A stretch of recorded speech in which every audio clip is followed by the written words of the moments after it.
Dan malaikat itu banyak, apalagi di langit.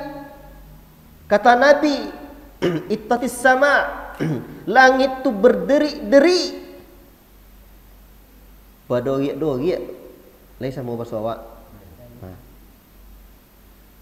Apa pula nakkan berdorik-dorik bunyinya? Sebab kata Nabi takkan lewat dari 2 jari, dalam satu riwayat 4 jari, melainkan ada malaikat yang tengah beribadah atau tengah sujud atau beribadah kepada Allah. Allahu Akbar. Banyak malaikat beribadah ke je. Tapi Allah Ta'ala tidak aginya hawa nafsu. Ada makhluk yang kedua yang selalu mengerjakan kemaksiatan dan tidak pernah mengerjakan kebaikan. Itu syaitan. Syaitan. La ilaha illallah. Yang ketiga, ada makhluk yang mengerjakan ketaatan dan ia pun mengerjakan kemaksiatan. Itulah manusia. Tapi ada cik lain. Apa itu?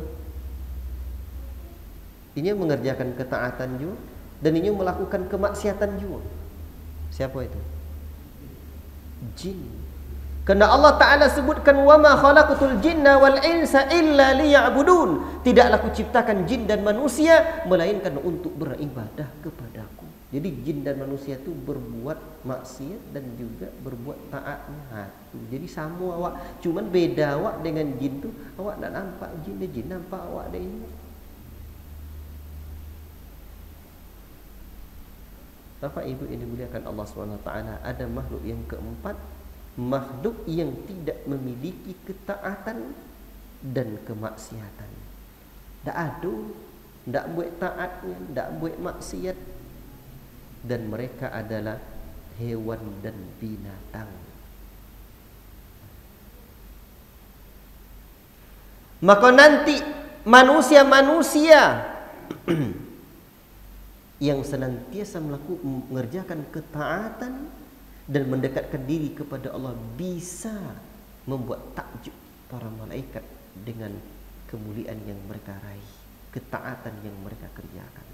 Tetapi sebaliknya ada manusia-manusia yang lebih hina nanti daripada binatang. Seperti kata Allah Subhanahu wa taala dalam Al-Quran, orang mereka punya hati tapi tidak memahami. Mereka punya telinga tapi tidak mau mendengar. Contoh apa je lah orang menyampaikan ilmu agama, ceramah di masjidnya ndak.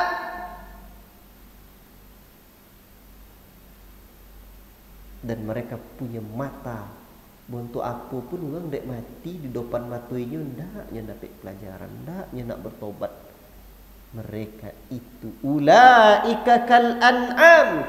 Mereka bagaikan binatang. Lain pakai bin juga. Kalau orang bin Abdullah, orang bin Ahmad, ini bin atang. Bahkan kata Allah, balhum adallu. Bahkan mereka lebih sesat daripada binatang tadi. Kata orang tua-tua kita apanya? Membelakang ke langit. Itulah modelnya itu. Bapak Ibu yang dimuliakan oleh Allah Subhanahu wa taala. Jadi jangan awak sampai seperti itu. Dan nanti akibatnya, ketika jiwa kita bukan jiwa atau nafsul mutmainnah, nanti akan datang kegelisahan demi kegelisahan di dalam diri kita. Sebab dunia dan seisinya bukan makanan jiwa kita. Makanan jiwa dan diri kita tu, makanan jiwa kita tu, ala bidzikrillah tatma'innul qulub. Ketahuilah dengan berzikir kepada Allah hati menjadi tenang. Bahkan Allah menyebutkan, wa may ya'shu 'an dzikrir rahman nuqayyid lahu syaitan. Barang siapa yang berpaling dari berzikir kepada Ar-Rahman, syaitan akan menguasai diri. La ilaha illallah. Dalam ayat lain Allah Ta'ala menyebutkan, fa inna lahu ma'isyatan dongka. Dia akan mendapatkan kehidupan yang sempit walaupun umahnya ancak. Kata orang-orang, rumah dia bertingkat, mobil dia mengkilat, uang dia berlipat, bini 40. Tapi tak akan pernah tenang. Sebab kebahagiaan semuanya ada di hati. Tapi kalau dia dekat kepada Allah, laidokek kita kepada Allah, taat kita, walaupun hanya tinggal di gubuk derita, rumah yang reot lapuk, tapi hatinya tenang. Allah yang memberikan ketenangan Tuhan. Allahu Akbar. Nya obat ketenangan hati itu tidak ada di apotik dah. Itu yang jadi masalah. Bapak cara bahagia hati itu ada ubek di apotik. Ubek penenang ada. Tu ngantuk awak yang sudah itu. Orang-orang makan ubek penenang tu dia nak tidur. Jago tu lah. Lapon yang tu balik, dah stres tu balik. La ilaha illallah. Bapak ibu yang dimuliakan oleh Allah Subhanahu wa taala. Makanya jiwa-jiwa yang bukan nafsul mutmainnah, ada penyakit-penyakit di dalam hatinya, ada penyakit-penyakit di dalam jiwanya. Mari sama-sama kita ingat apa saja penyakit-penyakit jiwa itu. Satu, kelalaian. Lalai. La ilaha illallah. Itu bahaya. Kalau awak lalai, makanya ketika Allah menyebutkan tentang orang-orang kafir tadi itu, walaqad dzara'na li jahannama katsiran minal jinni wal ins. Sungguh kami masukkan ke dalam neraka Jahannam tu kebanyakan dari kalangan jin dan manusia. Itu nan contoh tadi kriteria. Lahum qulubun la yafqahuna biha. Mereka punya hati tapi tak mau memahami. Lalai. Walahum a'yunun la yubsiruna biha. Mereka punya mata tapi tak mau melihat. Kadang amaknya lah mati, orang menangis pula. Tapi orang selesai menangisnya, orang solat lainnya enggak dah. Dia tak salahnya. Ada lu jumpa dah keluarga orang mati. Hanya yang orang lain solatnya, lainnya enggak, duduk lalu yo ibadatnya. Itulah yubsiruna biha, tak melihat. Walahum adhanun la yasma'una biha. Mereka punya telinga tapi tak mau mendengarkan kebaikan. Itu dah yang mereka itu ulaika kal an'am bal hum adall. Mereka itu seperti binatang, bahkan lebih sesat dari binatang. Dan Allah lanjutkan ayat itu, ulaika humul ghafilun. Mereka adalah orang-orang yang lalai. Bahaya. Itulah tanda-tanda penyakit jiwa kita. Lalai. La ilaha illallah. Itu yang pertama apa-apa. Jadi kalau ada lalai hati, bahaya. Sadari bahwa itu sedang ada penyakit dalam diri kita, Tuhan. Apalagi penyakit hati itu. Di antara penyakit hati lagi, para ulama menyebutkan kepada kita bahwa ada penyakit-penyakit. Para ulama menyebutkan banyak hal penyakit hati kepada kita. Tapi di antaranya adalah kejahilan. Tidak punya ilmu awak. Itu penyakit hati. Buta saja. Tak tahunya, tak ada ilmu. Tak ada ilmu tentang Allah. Jadi kalau ada rasa hati awak, tak tahu aja rasanya. Itu penyakit hati. Penyakit jiwa. Makanya orang tua-tua dulu kalau ibadah, ndak ada batinnya ibadah tu apa-apa. Amak-amak, ibarat gulai tak terasa garamnya. Allahu Akbar. Lai solat juga, tapi tak ke manu-manu. Jahil. Baik kau nak khusuk, baik kau kadang lupa jam lama tu lah betul. Baik tu dak ni khusuk-khusuk. Ini khusuk tu bukan di mata tapi di hati. Jadi bahaya. Makanya bukan mata, bukan buta mata fisik kata Allah, tapi buta mata hati. La ilaha illallah. Bapak ibu yang dimuliakan oleh Allah Subhanahu wa taala, dan banyak lagi penyakit hati yang lain, di antaranya bernama, dan itu yang utama setelah kelalaian, kejahilan, kesyirikan. Kesyirikan. Kesyirikan tu aku bahasa awak ni. Syirik tu apa-apa amak-amak.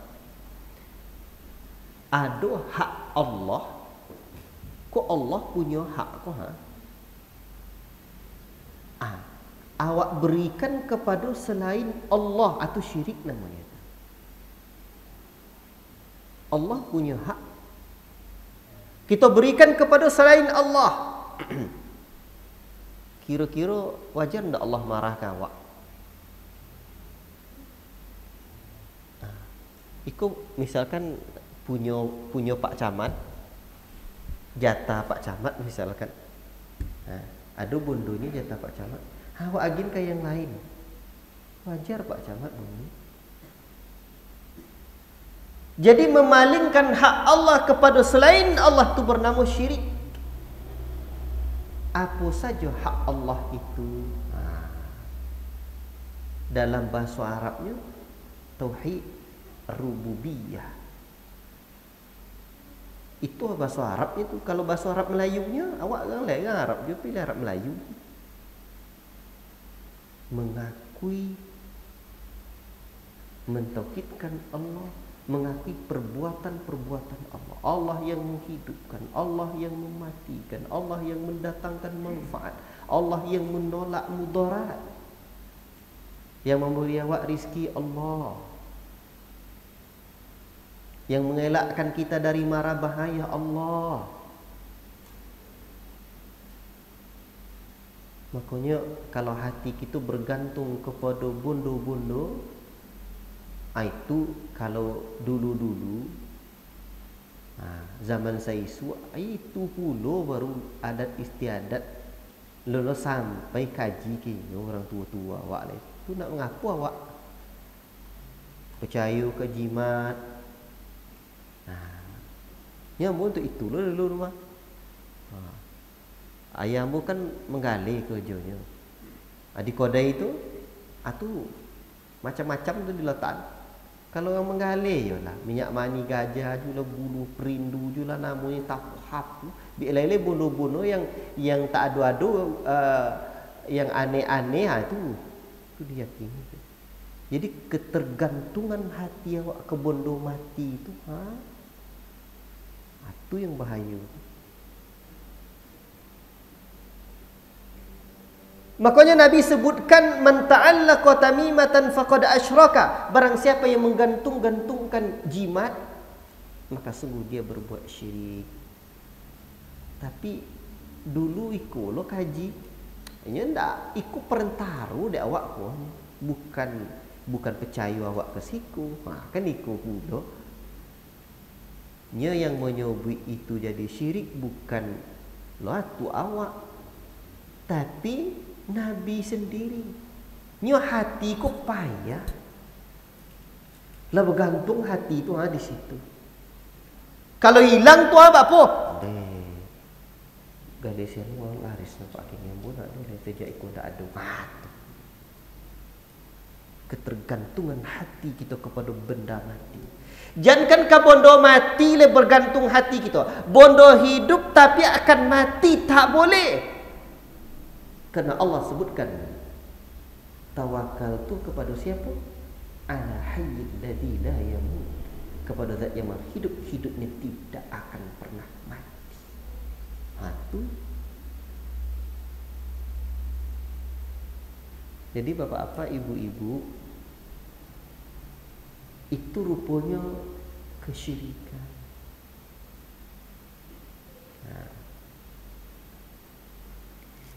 Itu di antara penyakit hati kita, ketergantungan hati kepada benda-benda mati. Pakai cincin, pakai kori. Baik. Apalagi penyakit hati itu? Ya. Di antara penyakit hati itu senang berbuat apa? Berbuat maksiat. Senang kita berbuat maksiat. Tadilah kita sebut. Dan di antara penyakit hati itu, senang kita beribadah tanpa ilmu atau tanpa petunjuk Nabi. Ini kalau ibadah tu apa-apa ama-ama, kita beribadah tu an-na'budallah kama yuridullah. Kita beribadah kepada Allah sebagaimana yang Allah inginkan, bukan seperti yang kita inginkan saja. Seperti apa yang Allah inginkan, itulah yang Pak pelajari. Jadi jangan sampai sembarangan-sembarangannya awak ibadat. Solat bentuk apa solat, ruku awak bentuk apa ruku awak. Tadi malam mau cara ngecek ko je mah dipanggil. Ruku kita tu misalkan sujud kita seperti apa yang Allah Ta'ala inginkan. Yang Allah Ta'ala inginkan ibadat tu tengok bagaimana cara Nabi, seperti apa Nabi mengajarkan. Kalau urusan dunia tak perlu awak ikut Nabi, sebab Nabi sebut kuntum a'lamu bi umuri dunyakum, kalian lebih tahu urusan dunia kalian. Nabi pakai unta dulu, awak nak pakai unta pula naik haji. Ya nak sampai-sampai. Yang tua-tua kita dulu lagi pakai kapalnya lama juga baru sampai 3 bulan. Kok mati di tengah laut itu dicari batu atau adalah bosi batulah diletakkannya di tenggelam. Di situlah dalam laut itu yang berkubur. Nak buat contoh itu je kini atu dan kodot. Tapi ibadah salat, bagaimana togaknya, bagaimana duduknya, bagaimana rukuknya, bagaimana sujudnya. Jadi jiwa nafsu yang tenang itu nafsu yang tunduk, yang maunya mengikuti Nabi. Apa sebab? Sebab kata Allah, "Qul in kuntum tuhibbunallah fattabi'uni." Katakanlah hai Muhammad, jika kalian betul-betul mencintai aku, jika kalian betul-betul mencintai Allah, maka ikutilah aku. Tapi dalam ibadah, dalam urusan dunia, kalau rumah Nabi itu apa-apa ama-ama di zaman Al-Hasan, beliau jangkau loteng ngatok ma Nabi itu sampai di iyo. Kalau awak kini tak tanangik dulu kan. Tapi cara solat, misalkan contohlah sini ya. Pamonya Nabi mengajarkan kita bagaimana kalau bisa dibuk-buk. Ikulo zaman kini yo ceramah banyak benar tali menali. Lah untuk kobau lah awak Anda apa-apa? Misalkan ikut tak mau lu Pak. Awak sujud. Jadi awak rukuk. Kadang-kadang ambo minta tolong you tu tengok sama anak-anak ambo atau mau tengok di kacu. Sebab kata Nabi kalau awak rukuk itu antara pinggang awak kudu ratu. Jangan terlalu jauh sampai ke bawah, jangan terlalu togak sampai kate. Tapi kadang-kadang manolah awak nampak punggung awak. Entah kok leh bapak-bapak nampak punggung. Di situlah awak perlu kawan. Ini kata Nabi, embo kalau ndak lurui ko lagi syarat mo, kadang-kadang mau tengok di kacur. Kata Nabi untuk rukuk tu hasil dia. Le lui nampak ndak? Bawa sengenek lain. Tuan. Kok di lotak na you dia tiru apa? Tak jatuhnya. Tapi kalau jauh nak ke bawah. Jatuh you ke depan. Jauh nak ke atas. Jatuh lo ke belakang. Contoh baru Tuhan. Itulah dulu di zaman Saisu, di mana ada surau, di situ ada buaya mengajar agamanya di surau tadi. Di mana ada buaya, pasti punya surau. Kalau kini kau banyak buaya nan tak basurau, banyak surau nan kehilang buaya. Jadikan surau le masojik lah hilang buaya. Sehingga umat kau lah, gitu memang awak kau tentu iya payah awak kan. Kalau dia gila tak lah rezeki banyak ilmu roh. Tu makanya ambo kadang ngecek gitu lah buaya ustaz kau ya salahnya. Tu.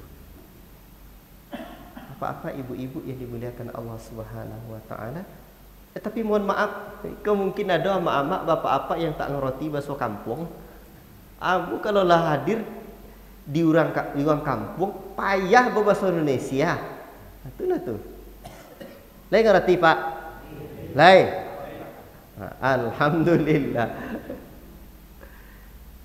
Jadi jiwa yang berpenyakit itu ndak nionya, ndak pedulinya. Nya beribadahnya seperti yang inyo inginkan. Padahal yang ibadah itu seharusnya seperti yang Allah inginkan. Nyawa beribadah ke Allah Ta'ala. Kalau berpahala dibaliknya dengan sarugo, sarugo itu punya Allah. Allahu Akbar. Itulah sebabnya jiwa yang tak mau belajar agama, mengamalkan petunjuk Nabi itu, ada penyakit dalam jiwa waktu mah. La ilaha illallah. Apa-apa ibu-ibu yang dimuliakan Allah Subhanahu wa taala. Sementara kalau badan awak sengenek penyakit, tu dah disawak dah tu. Cuba badan kalau lah mati sebola, stroke ni nama stroke tulisan stroke baca. Badan mati sebola. Itu kan dicari dokternya. Kemana kan kita cari? Kalau ada di awal bros, ndak peduli gitu repiti. Sawah kan tajua, kobau kan tajua, atau kobun kan takadai. Bangke, badan mati sabola. Mati itu apa Pak? Definisi mati itu, nak disebut mati itu apa? Kini kipiangin tuang lazan lah sengenek lai lah. Kipiangin tu kini mati tu hidup mati. Mengangiknya tu ndak tu. Maka mati tu tak bergerak lagi. Contoh itu je hati kalau lah mati tak bergerak lagi. Contoh apa je lah buaya godang ndak magia kaji, ndak bergerak lagi. Apa lu lagi buaya-buaya kocik bentuk hambu konya. Masuk ke telinga kanan, keluar telinga kiri. Itu lain masuk aja. Kau tak masuk telinga kanan, lebantul balik ke telinga kanan tu. Hati berpenyakit. Lah sampai. Ikole kita sambung seisa kau. Kalau ndak raya dilanjut senek tu. Bentuk itu. Jadi azanlah kita dulu. Ya, silakan.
Alhamdulillah, apa-apa ibu-ibu yang dimuliakan Allah Subhanahu wa taala, dan di antara penyakit jiwa itu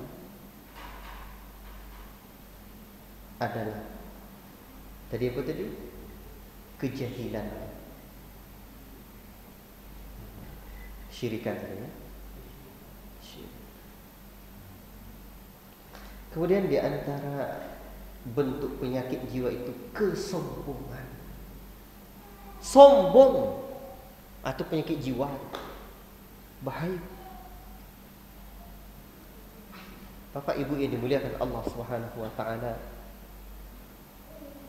dan kesombongan itu banyak pula tingkatan.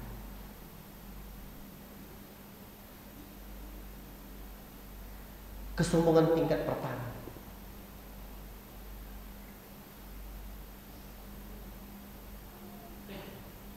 yang pertama itu adalah di mana orang-orang yang dalam hatinya dia merasa selalu lebih baik dari orang lain.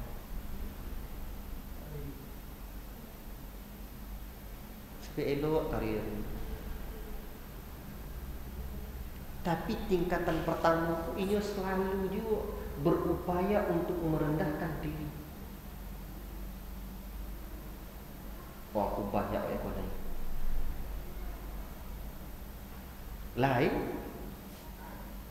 Lain awak rendahkan diri awak. Tetapi akibat nafsul ammarah itu merasa lebih baik dari orang lain. Padahal orang lain ada pula kelebihannya.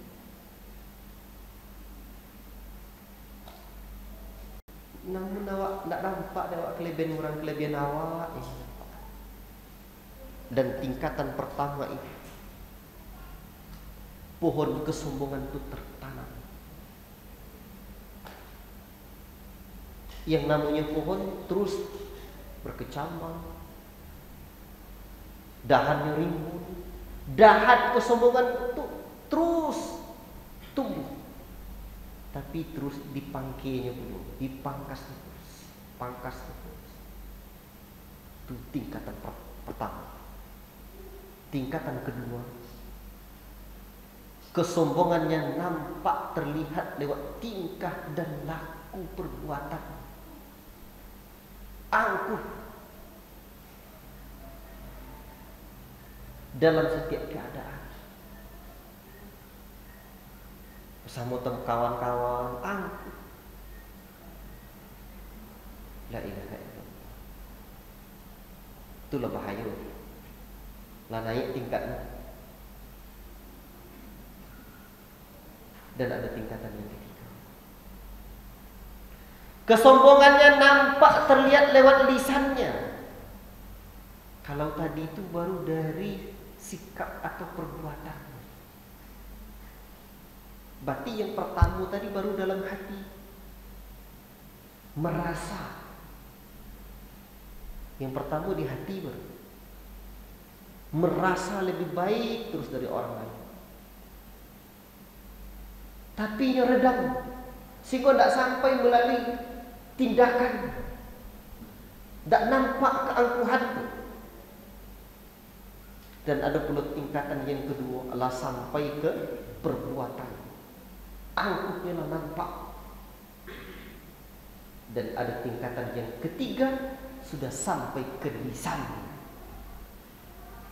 Maka dia selalu mengucapkan, mengklaim dengan kata-kata bahwa yang paling hebat, itulah bahaya, paling suci, paling kaya, membusung dadu, bahaya. Itu yang perlu kita ingat. Dan ingatlah di mana Nabi menyebutkan la yadkhulul jannata man kana fi qalbi dzarratun min kibr. La ilaha illallah. Tidak akan pernah masuk surga orang yang ada dalam hatinya sebesar zarah. Besar zarah itu sebulan dobu. Sifat kesombongan. Kenyengeli. Berarti tingkatan nama nur. Yang ketiga, kedua atau yang pertama tadi? Pertama. Tapi Nabi untuk menyebutkan al-kibar batarul haqqi wa ghamdun nas. Kesombongan itu adalah menolak kebenaran dan meremehkan manusia lain. Berarti lah masuk ranah perbuatan. Namun hati-hati. Sebab tingkatan pertama itu terus meredam. Yang boleh sombong ini di dunia dan tak ada orang. Yang boleh sombong itu hanya Allah, sebab semuanya milik Allah. Itu kalau Allah nak sombongnya terserah Allah. Kalau awak tak boleh kita sombong. Sombong ke memang dengan harta kita bisa sombong, dengan bagak awak bisa sombong, dengan ancak ganteng awak bisa sombong, dengan kecerdasan kita bisa sombong, dengan ilmu juga kita bisa sombong. Makanya Al-Imam Sya'bi menyebutkan al-ilmu thalathatu ashbar. Ilmu itu ada 3 tingkatan. Man dakhala shibral awal takabbar. Siapa yang masuk tingkatan pertama ia sombong. Wa man dakhala shibral tsani tawadhu. Siapa yang masuk tingkatan kedua dia tawadhu. Wa man dakhala shibral tsalits 'alima annahu la ya'lamu syai'a. Barang siapa masuk tingkatan ketiga, niscaya dia baru mengerti bahwa dirinya tidak tahu apa-apa. La ilaha illallah. Kalau Allah sampai tingkatan ketiga rupanya bawa awak nak ada yang tahu tu dengan awak. ilmu gua tidak payah mencari. Tapi apa harus kita upayakan. La ilaha illallah. Maka cara mengobati sombong harus dicabut dari dalam hati itu sampai ke akar-akarnya. Kan tingkatan pertama tadi baru di hati kan, merasa berarti kan di hati baru tuh.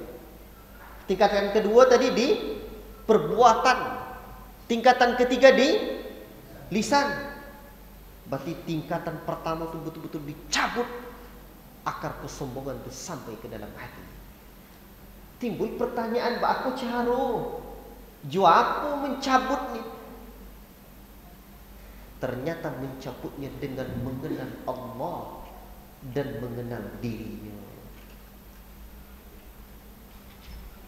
Siapa betul awak? Siapalah kita? Coba bayangkan tuan. Di talingo ada tai talingo lah yo. Di hidung ada tai hidung. Di mata ada tai mata. Di gigi ada tai gigi, apalagi di tengah-tengah aku. Jangankan di situ, di kuku pun ada tai kuku. La ilaha illallah, berarti awak berjalan jo tai. Bayangkan tuan. Sombongnya awak. Tapi kau ndak kodok-kodok kita baca kaji ku, ialah terlupa awak. Payah. Sabana payah habis gaji. Jadi perlu Bapak Ibu yang dimuliakan Allah Subhanahu wa taala. Itu di antara penyakit jiwa yang kesekian. Apa itu? Dan antara penyakit jiwa yang sungguh sangat membahayakan itu, apa kira-kira? Penyakit jiwa.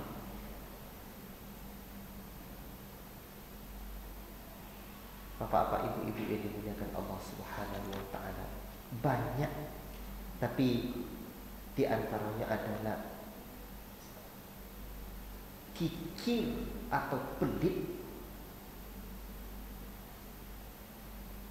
Kiki kalau bahasa Lubuk Jambi apa? Kiki pilih. Sang pilih ada sama bahasa Wak. Karya ya. Ya. La ilaha illallah.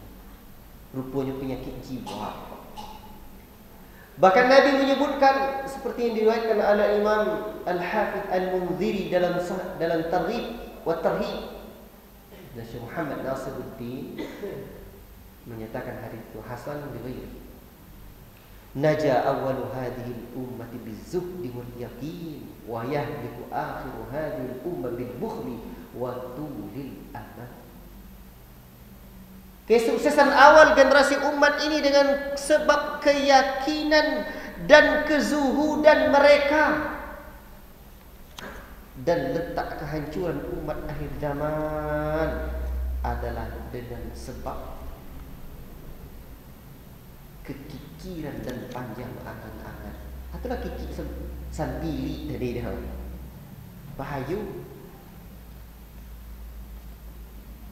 kikik tak umur saya. Aku haroto tak umur lebih kurang.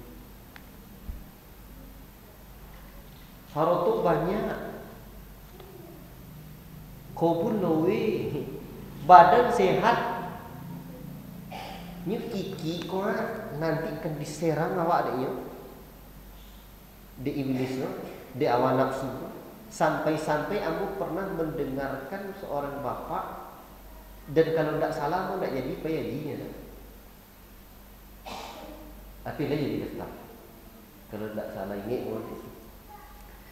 Katanya bukan tak ada PTF haji itu dunia. Bukan tak ada PT haji itu. Tapi apa lo isi maknanya awak perlu dulu gua ni. Apa tu ikut saya lah. Nya buat rumah tu pak. Ada yang sekedar kebutuhan, tapi ada yang adalah gaya.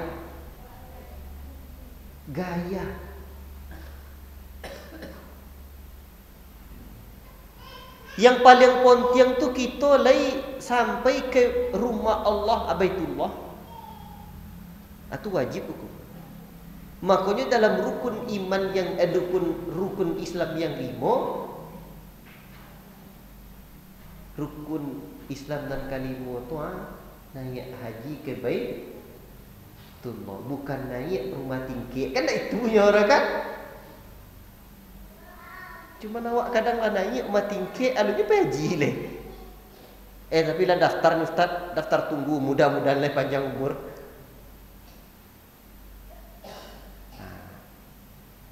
Diberikan dibisikkan oleh syaitan, hawa nafsu pun membisikkan apa ya soalnya. Itulah sebab kalau orang-orang beriman tu yang dipikir deknya ma ta'buduna min ba'di, apa yang engkau sembah setelah peninggalanku. Artinya lain sembahyang maksudna.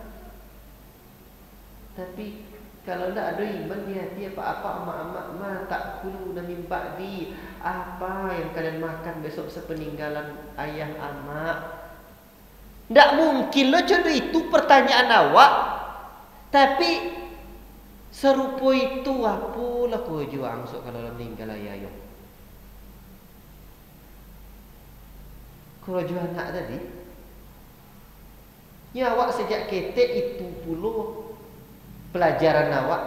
Kebutuhan manusia sandang, pangan dan papan, tak ada kebutuhan iman. Itu yang jadi masalah.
Di antara penyakit hati itu keluh kesah. Keluh kesah. Tapi zaman kini penyakit kau tu banyak. Apa tu penyakit risau, kacau, galau, penyakit au zaman now. Tu dah. Ni zaman now namanya nyo kini kau Atu rupa penyakitnya penyakit au. Tu nama penyakit kini kau Innal insana khuliqa halu'a. Allah Ta'ala ciptakan manusia itu bersifat keluh kesah. Ada sifat keluh kesah kecuali orang-orang yang salat, kata illal musallin, kecuali orang-orang yang salat. Itu tidak salat. Kalau tak sembahyang salat awak arah bahaya. Berkeluh kesah. Enggak dulu. Rasa ndak ada amannya. Dapat haroto sengene alah. Dek sengeneknya keluh kesah. Dapat haroto banyak ala ribu lo dah banyaknya tadi. Tak pernah berhenti-henti. Jadi kalau ada hati kita yang bersifat keluh kesah, ndak ada aman dengan itu, tu nak dober illal musallin, kecuali orang-orang yang salat. Tapi lain salatnya Ustaz ni. Tak hilang-hilang lah ni. Bapa dia carut. Ni orang yang solat, yang leyo-yo le betul-betul lo bau beruntungnya, bau le tonangnya. Inna salata tanha 'anil fahsya'i wal munkar. Sesungguhnya salat mencegah perbuatan keji dan mungkar. Orang yang khusyuk di dalam salatnya. Qad aflahal mu'minun alladhina hum fi salatihim khashi'un. Sungguh beruntunglah orang-orang yang mereka khusyuk di dalam salatnya. Khusyuk tu tak buat bakalu orang. Bebek tu dia tak ya khusyuk tak kena itu. Khusyuk tu alladzina yatulluna annahum mulaqu rabbihim. Orang yang yakin bisa orang yang yakin akan berjumpa dengan Allah di hari akhirat kelak. Itu dia. Yakinnya nanti duitku akan mati. Tertanam di dalam hati itu. Kan ketika Allah menyebutkan wa innaha lakabiratun illa 'alal khashiin, solat itu berat kecuali orang-orang khusyuk. Allah sambung, siapa itu? Orang yang yakin akan berjumpa dengan Rabb-Nya. Itu dia orang yang khusyuk. Menanamkan keyakinan kepada Allah tu itulah tak perlu duduk mengaji. Cuma awak kadang-kadang kan ikut pula. Kini ustaz-ustaz iya pula ceramah bak pucarokan lomak jemaah kan golak saja. Ni kalau ndak golak ikut jemaah yang bitakan tu ni. Kata dia mau yeyon kaji awak salah kan tu. Ya tak iya ustaz-ustaz dibuat dia golak-golak seketik. Seketik, 2 ketik, 3 ketik, 4 ketik ndak ketik je lah. Banyak ni. Padahal hati kita bukan butuh itu. Yang dibutuhkan hati ilmu.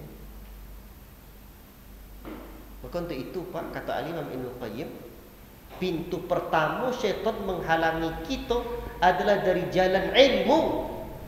Apa sebab? Ilmu tu cahaya. Nampak dia awak nanti orang kuatu dan cahaya.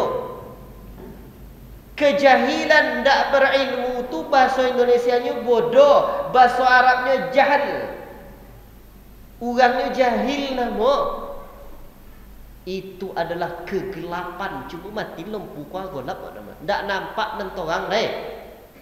Makanya setan di situ pertama kali menjauhkan anak manusia kau. Jangan sampai ada ceramah agama. Jangan sampai ada buaya mengajarkan agama. Tuanku mengajarkan kaji Quran, tauhid, petunjuk Nabi.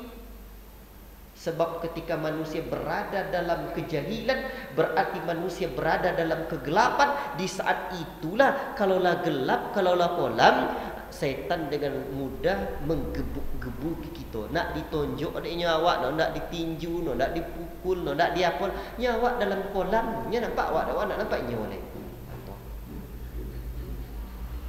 Itulah penjelasan Al-Imam Ibnu Qayyim.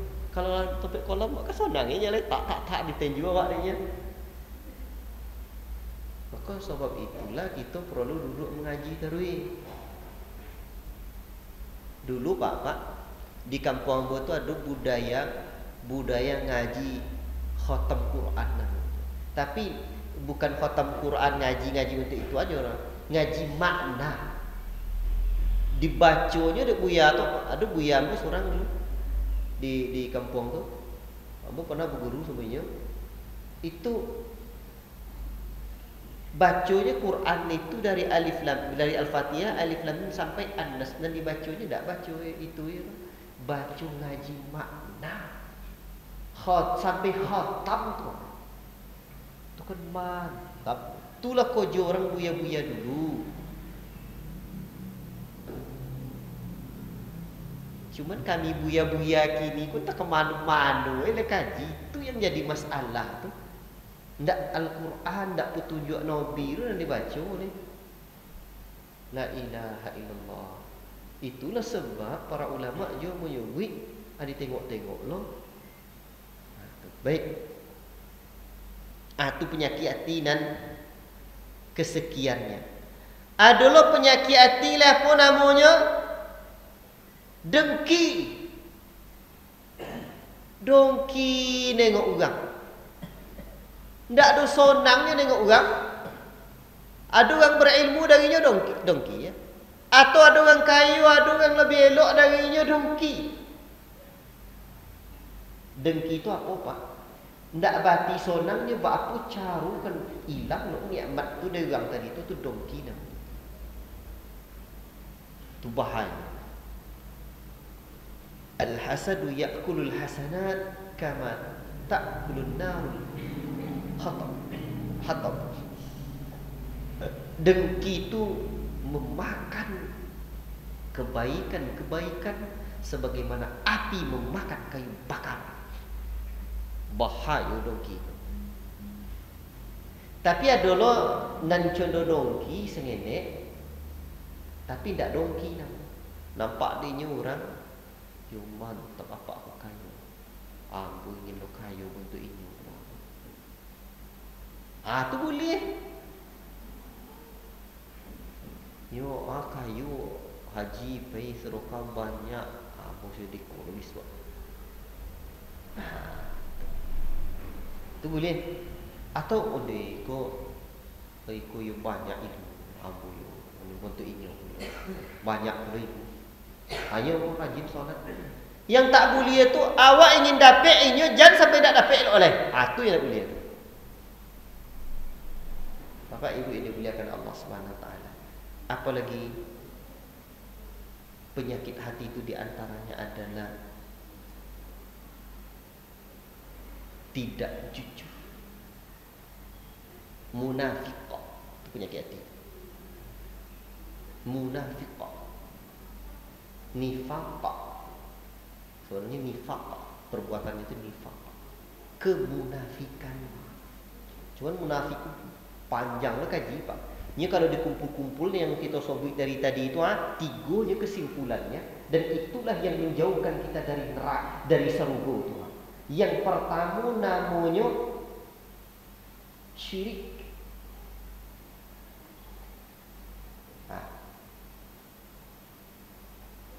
Yang kedua, anak tiga atau 5. Yang kedua namanya amalan yang tidak sesuai dengan petunjuk Nabi.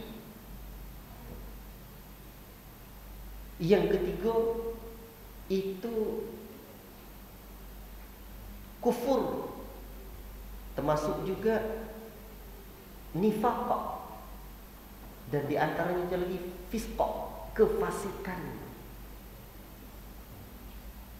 Itu di antara amal, di antara pekerjaan-pekerjaan yang menjauhkan kita dari surga dan masukkan kita dalam neraka. La ilaha illallah. Jadi kemunafikan kok ada. Namun ada yang perlu sengene kita renungi ambu apa-apa. Afqalu salatin 'alal munafikin salatus subh. Salat yang paling borek bagi orang munafik salat subuh.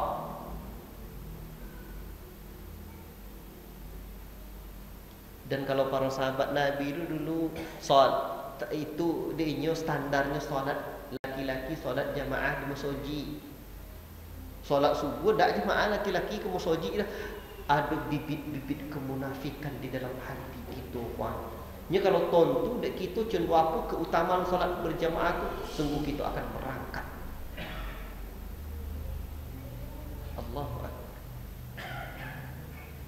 Untuk itu kalau Nabi pernah diceritakan di hadapan beliau ada orang yang lalak hendaklah pagi baru solat subuh.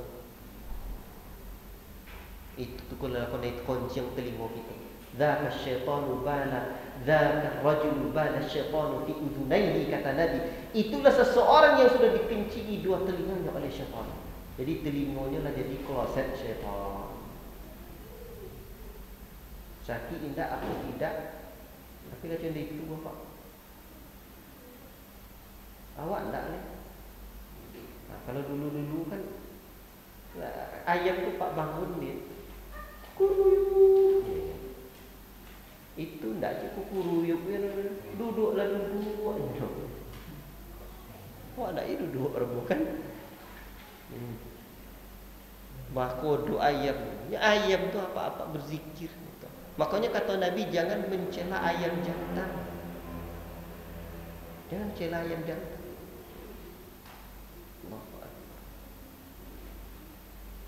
Awak ndak duduk apa? Kuku lo nya kuku ruyuk, duduklah duduk. Ya. La ilaha illallah. Habis kok ndak jago-jago nampak dah. Ya, tu dulang lo kuku ada bumpuk makan buat je. La ilaha illallah. Apa-apa yang dimuliakan Allah Subhanahu wa taala. Aja baku. Oh, dah jam 8. Itu di antara penyakit-penyakit hati. Banyak lagi penyakit-penyakit jiwa. Adu domba, ya, berdusta, tak berduto jiwa. Ini dari dalam hati itu pertama. Ini kalau duto pak, kalau berjiwa awak berpenyakit itu tak merasa awak lain. Di mana kini cuy ya? Kau di pasar maju padahal duduk munjui depan rumah. Alah dong kalau dia anak pasarnya ya. Soalnya mana anaknya ya? Kepada berjalan-jalan dia kawannya ya. Padahal talah ke mana-mana bonceng dia nak jadi. Jadi itu. Ni ada anak lah maklum sedenya ayat anak biasa. Lah biasa apa salah sedenya orang berdutu-dutu saya lihat waktu itu. Ini lobby lah dia anaknya. La ilaha illallah. Bapak-bapak, ibu-ibu yang dimuliakan Allah Subhanahu wa taala. Duto. Bahaya. Tapi ada duto yang mulia nak ustaz ada 20. Nabi dah ajarkan kita duto yang mulia itu di antaranya kalau ingin kita mendamaikan orang. Oh dia si anu tu yo lo nak berdamai pun baju am. Dia ni orang tak. Iya cu. Iyo. Kau sampai lo si tenang. Si anu tu yo nak berdamai dia. Iyo, ayah malam kau jumpa gitu. Dah selesai. Atau berduto ke rumah. Tapi berduto dalam makna seperti kau. Dari lomak sambal ndak bangnya, deh lomak bodoh di. Ndak ada selomak sambal boleh. Padahal di rumah makan lomak beritu. Awak nak ada sobik kau monde, tapi kau you cendol bulan nampak dah. Padahal cendol bintang so dek awaknya itu. Pilih nak sonang hatinya. Diperbolehkan dia nanti. Allah. Bapak-bapak, ibu-ibu yang dimuliakan Allah Subhanahu wa taala. Itu di antara penyakit-penyakit hati. Dan sebenarnya kalaulah ada buya-buya kita di situ, ustaz kita di situ, elok kita duduk mengaji sama-sama. Cara orang kini dikupas tuntas perkara-perkara macam itu. Hati kita ni yang dipandang di Allah pertama kali itu innallaha la yanzuru ila suwarikum wa amwalikum. Allah tak tengok bentuk rupa kalian. Nyo ganteng awak ndak. Allah tak tengok pula harta kita ndak. Tapi yang Allah tengok hati dan amal-amal kita. Makanya tu amalan hati, korojo-korojo hati kau. Ni kalau ndak dari hati dulu, apa ya? Cuman kalau di Tompek Ambo ada lo acara dari hati ke hati sih kau tidak? Ada lo dari hati ke hati. Tu infak tu. Ndak ada sih kau. Oh alhamdulillah beda. Di Tompek Ambo sekarang acara dari hati ke hati. Tu dari hati ke hati. Itu lo di Tompek Ambo tu di jalan kota infak. Isilah tu dari hati ke hati awak. Itu lo di Tompek Ambo. Bapak Ibu yang dimuliakan Allah Subhanahu wa taala dan disayangnya Rasulullah sallallahu alaihi wasallam. Apa lagi penyakit hatiku futur. Lama-lama jadi. Lama le dulu nak sejadikan taat, rajin duduk mengaji agama, rajin solat, rajin apa-apa. Setelah itu lama le je. Belajar agama tak nondak hati, ya. Ndak ada yang maduk. Ndak ada pikiran ada yang ndak ke situ. Itulah bahaya. Bapak Ibu yang dimuliakan Allah Subhanahu wa taala. Tapi adalah penyakit jiwaku yang paling bahaya dalam ibadat, namun riya. Riya ku yang bahaya. Abi dia amalan awak. Jadi tapi riya itu adalah tingkatan. Ini bahasa Arabnya riya, bahasa Indonesianya riya. Pengertian bahasa awaknya, awak beramal nak ditengok juga. Tapi riya itu ada 3 tingkatan. 1, riya dengan pokok keimanan. Itu yang paling bodoh. Kekal awak dalam neraka kalau itu. Dan itulah orang munafik. Innal munafiqina fid darkil asfali minan nar. Orang munafik itu dalam kerak api neraka. Inya beriman la ilaha illallah supaya nampak di orangnya ya. Tak ada dari dalam hatinya. Itu yang disebut dengan riya di dalam pokok keimanan. Supaya nampak di orangnya ya.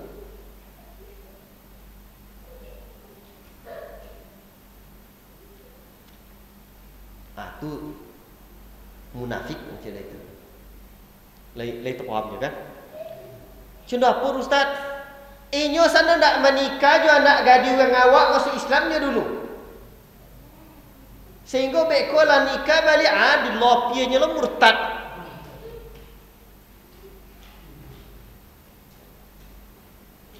Second waktu Islam dulu munafik. Bahaya. Baik, yang kedua. Riya yang kedua tuan. Ini riya dengan pokok-pokok ibadat. Dan dia masih ada keimanan di dalam hati. Ada iman di dalam hatinya. Misalnya masuk waktu salat. Begini salat lagi. Supaya nampak juga. Supaya nampak dia.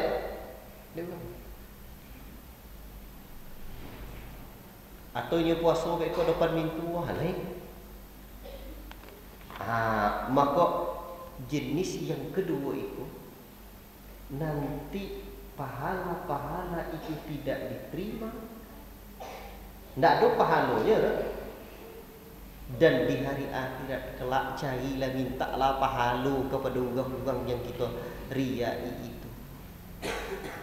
Surga tak punyanya, Allah Ta'ala punya.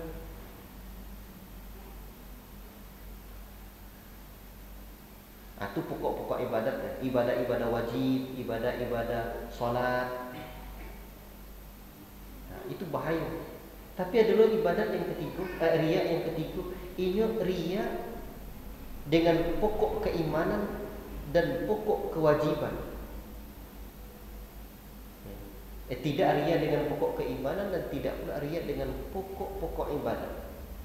Artinya ini ria hanya dalam amalan-amalan sunat. Amalan-amalan sunat.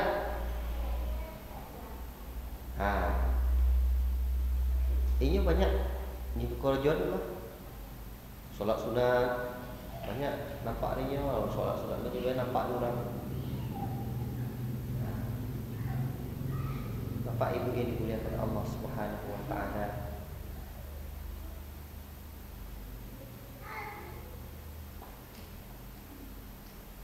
Dan yang seperti itu tentu tidak berpahala.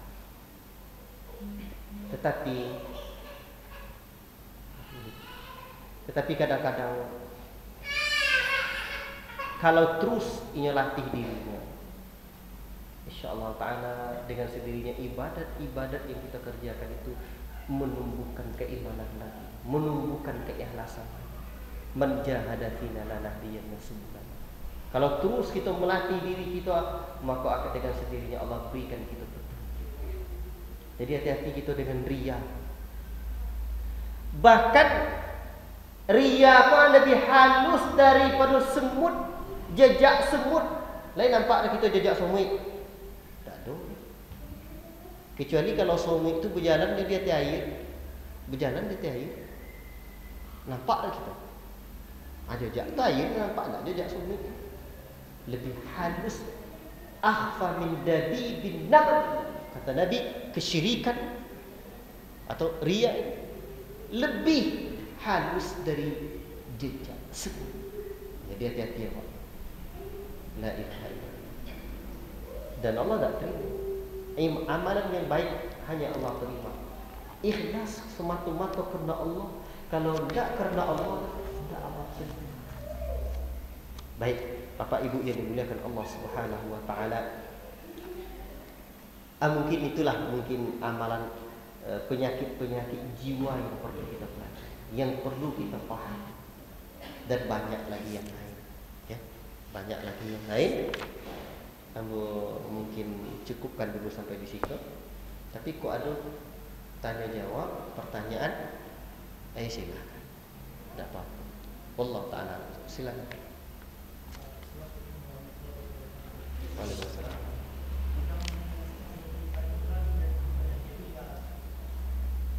Awalnya kita beribadah kepada Allah. Namun perjalanan ada perasaan yang amalan itu jadi tidak. Contohnya waktu kita umpamanya imam, kita pakai ayat dengan maksud berharap kepada Allah. Namun waktu salat itu dipengaruhi oleh setan. Apa katanya? Coba berbagus pastor suaramu, panjangkan ayatmu. Itulah. Jadi bagaimana, apakah itu diterima atau tidak ya? Cuma itu Ustaz. Al-Imam Ibnu Rajab Al-Hambali pernah membahas ini. Dia akan mendapatkan pahala dari niat yang dia ikhlaskan, bagian yang dia ikhlaskan itu, dan dia tidak mendapatkan pahala dari bagian amalan yang tidak yang dia lihat itu. Tapi sebenarnya begitulah manusia, turun naik keimanan. Begitulah manusia. Kadang-kadang ikhlas rasanya itu, setelah itu tidak mulai hilang.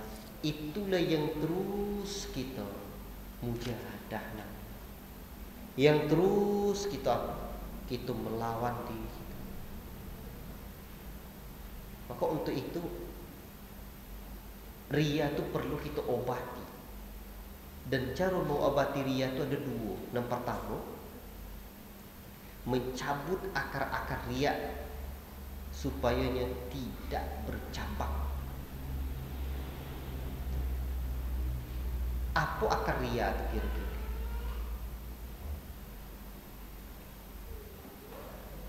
Dan yang kedua, menghilangkan riya ketikanya tauhid. Jadi mencegah riya yang terbesit ketika itu. Pokoknya aku riya.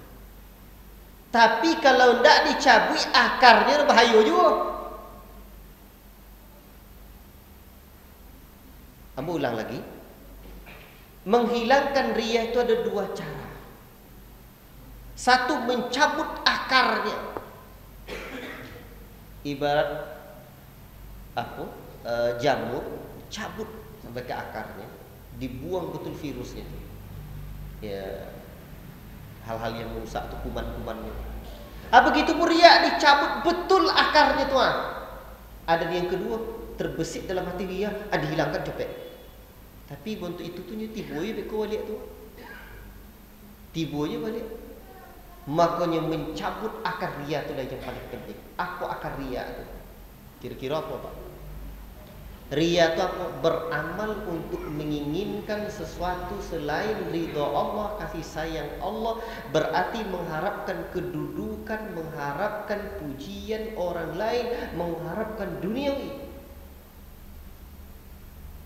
Berarti kalau seperti itu kita harus pandang. Kita harus betul-betul memahami bahwa akar riya itu senang dipuji. Lari, ya, kemudian selalu ingin menghindar dari celaan orang, selalu ingin menghindar dari celaan orang. Yang ketiga, tamak terhadap apa yang ada di tangan manusia lain. Tiga itulah kita buang itu tuh. Kita buang akar riya. Kalau tidak bisa, Wak, tidak bisa, tidak dihilang akarnya. Maka bagaimana caranya? Dengan menanamkan kebesaran Allah. Yang kita pakai kepunyaan Allah, yang sedang kita pakai kepunyaan Allah, yang kita harapkan nanti dapat kita pakai juga kepunyaan Allah. Semua dan segala-galanya adalah kepunyaan Allah. Dimasukkan ke dalam hati tu, itu nak ke mana, Wak? Tak ada yang punya manusia dia tidur dia. Makanya yang kita harapkan adalah ridha Allah, kasih sayang Allah. Jadi ditanamkan dalam hati. Itulah akar. Baik. Kemudian lari dari celaan. Biarlah nak orang cela awak asal Allah Ta'ala tidak mencela kita. Apa takutnya awak dengan celaan orang? Biarlah kita dihinakan orang asal Allah tidak menghinakan kita. Kan boleh kaji dah. Dihinakan manusia pun dah oleh. Kadang-kadang adat yang berlaku di awak, pantang dihinakan orang.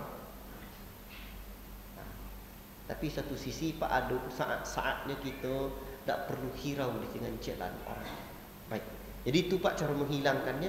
Tapi apakah amalan itu diterima? Diterima Allah bagian yang berpahala, dan tidak diterima bagian yang tidak riya itu. Diterima Allah bagian yang ikhlas, dan tidak diterima Allah bagian yang tidak ikhlas. Namun begitulah manusia, kadang bolak-balik. Itulah yang harus kita perjuangkan terus. Wallahu taala a'lam. Ada lagi, silakan Pak. Ya, silakan.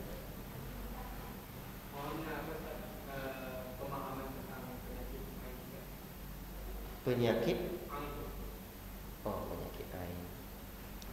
Jadi penyakit ain itu kadang-kadang bisa melalui foto, atau bisa melalui nampak awak orang yang gagah senumanya. Atau bisa kena penyakit ain waktu sakit Ustaz. Itu pula sebab kekaguman orang terhadap awak Tuhan. Kekaguman orang terhadap awak. Jadi maka untuk itu saya nanti kalau ada orang yang sakit-sakit, kurui-kurui badan tadi,